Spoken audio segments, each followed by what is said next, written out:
Friends, welcome to UPSC and judicial exam preparation. आज मैं आपके लिए लाई हूँ section 3 and section 4 of accommodations control act. हम देखते हैं कि सेक्शन 3 और सेक्शन 4 हमें क्या समझाता है। तो देखिए फ्रेंड्स, सबसे पहले हम डिस्कस करने जा रहे हैं सेक्शन 3। सेक्शन 3 जो है एमपी अकोमोडेशन कंट्रोल एक्ट का, ये बताता है कि act not apply to certain accommodation. जो अकोमोडेशन कंट्रोल एक्ट है ये कुछ अकोमोडेशंस को लागू नहीं होता है। हम देखते हैं चलिए कि कौन से ऐसे अकोमोडेशंस हैं जिनमें एमपी अकोमोडेशन कंट्रोल एक्ट लागू नहीं होता है। तो सबसे पहले तो आप देखिए, ये सेक्शन अप्लाई नहीं होता है किसी भी ऐसे अकोमोडेशन पे जो गवर्नमेंट की प्रॉपर्टी हो। ठीक है, कोई भी ऐसा अकोमोडेशन जो गवर्नमेंट की प्रॉपर्टी हो उस पे अकोमोडेशन कंट्रोल एक्ट लागू नहीं होता है। दूसरे, ऐसे कोई अकोमोडेशन जो गवर्नमेंट की प्रॉपर्टी नहीं है पर किसी लोकल अथॉरिटी की प्रॉपर्टी है, लोकल अथॉरिटी की प्रॉपर्टी है और वो अकोमोडेशन नॉन रेसिडेंशियल पर्पस से यूज होता है, तो उस पे एमपी अकोमोडेशन कंट्रोल एक्ट लागू नहीं होता।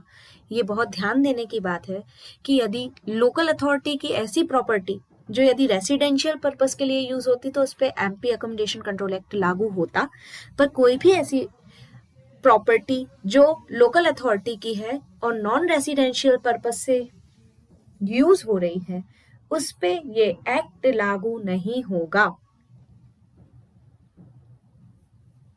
अगला हमें बताता है कि गवर्नमेंट नोटिफिकेशन निकाल के एग्जेम्प्ट कर सकती है इस एक्ट के प्रोविजन से किसी भी अकोमोडेशन को जो एजुकेशनल, रिलीजियस, चैरिटेबल इंस्टीट्यूशन है या फिर कोई नर्सिंग और मैटरनिटी होम जिसकी पूरी की पूरी जो इनकम है वो उस इंस्टीट्यूशन के मैनेजमेंट में ही यूज हो रही है, तो ऐसे अकोमोडेशन को भी गवर्नमेंट छूट दे सकती है।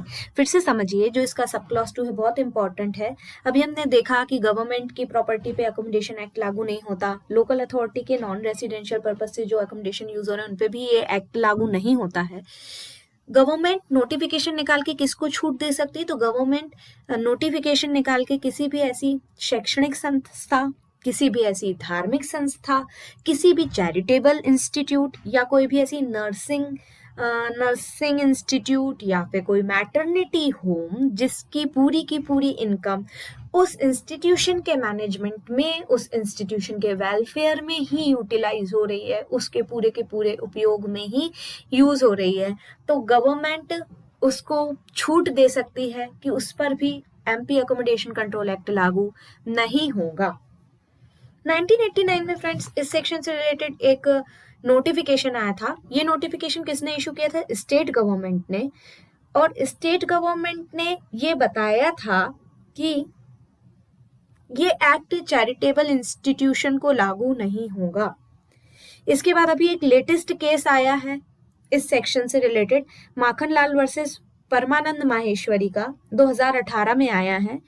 इस केस में बताया गया है कि यदि ट्रस्ट को छूट दी जाती है गवर्नमेंट के द्वारा कि ट्रस्ट पर ये एक्ट लागू नहीं होगा, तो ये छूट वैलिड है, इसे हम क्वेश्चन में नहीं ले सकते। किसी भी ट्रस्ट को यदि गवर्नमेंट के द्वारा छूट दी गई है कि उस पे एमपी अकोमोडेशन कंट्रोल एक्ट नहीं लागू होगा, तो ये छूट वैलिड है, ऐसा डिसाइड हुआ है एक लेटेस्ट केस में, माखनलाल वर्सेस परमानंद माहेश्वरी के, जो 2018 का केस है। आई होप आपको सेक्शन 3 समझ में आ गया होगा। आगे हम बढ़ते हैं, आगे हम देखते हैं सेक्शन 4। सेक्शन 4 से हमारा चैप्टर 2 प्रोविजन रिगार्डिंग रेंट शुरू हो जाता है।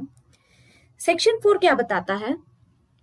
सेक्शन 4 की हेडिंग है provisions of the chapter not to apply to certain accommodations for a specified period. मतलब जो चैप्टर 2 है हमारा, इस चैप्टर 2 के प्रोविजंस कुछ अकोमोडेशंस पर स्पेसिफाइड पीरियड के लिए लागू नहीं होंगे।